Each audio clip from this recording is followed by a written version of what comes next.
contest. Nakilala rin bilang Meta World Peace at Meta Sandy Court Artist, ay isang dating manlalaro ng basketball sa NBA. Nakilala sa kanyang agresibong estilo ng paglalaro at kontrobersyal na pag-uugali.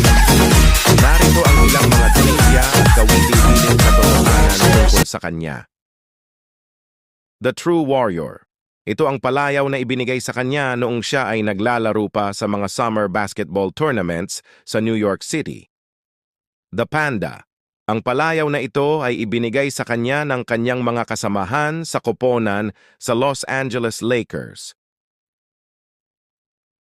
Meta World Peace.